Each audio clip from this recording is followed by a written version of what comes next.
kedua yaitu ada karnivora, yaitu hewan pemakan daging. Nah, biasanya giginya itu lebih tajam untuk merobek daging. Contohnya apa aja anak-anak? Harimau. Ya, harimau, singa. Nah, yang terakhir yaitu ada omnivora, yaitu hewan pemakan segalanya.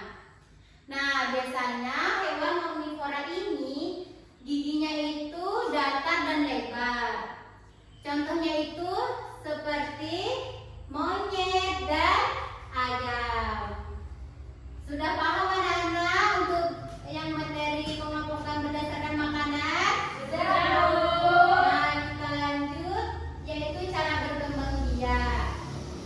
Yang pertama yaitu ada melahirkan, disebut juga seperti pipipar. Nah, biasanya hewan yang melahirkan ini biasanya dia menyusui. Nah, ada yang tahu contohnya? Suci tahu Suci? Sapi, Bu. Nah, iya benar. Tepuk tangan untuk Suci. Ada lagi yang tahu? Dipa? 3. Kambing, Bu. Oke, tepuk tangan untuk Dipa. Oke.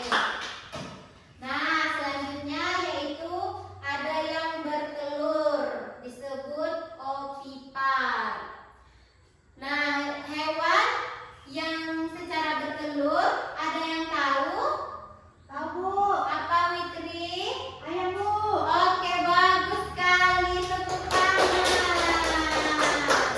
Nah, yang selanjutnya yaitu ada yang bertelur dan melahirkan. Contohnya itu seperti ikan hiu dan kadal. Baik.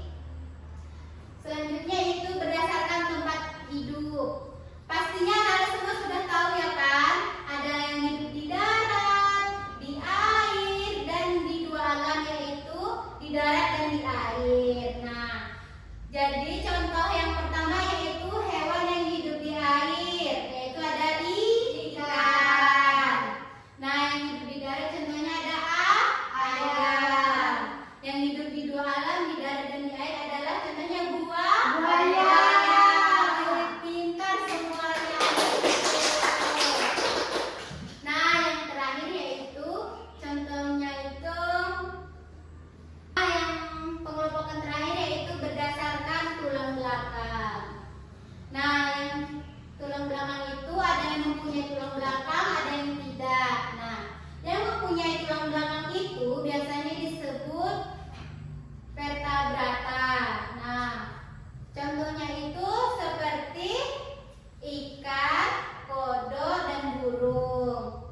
Nah, yang kedua yaitu invertebrata, yaitu hewan yang tidak memiliki tulang belakang. Nah, contohnya itu seperti siput, cacing, ular, belut. Pintar sekali Suci.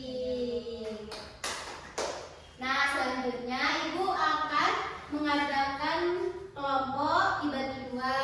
Kelompok 1 Dipa dan Rama, kelompok 2 ada Suci dan Fitri. Jadi Ibu akan memberikan pertanyaan kepada kelompok, yaitu 2 pertanyaan. Jadi nanti kita jawab bersama-sama ya. Ibu berikan dulu ya soalnya.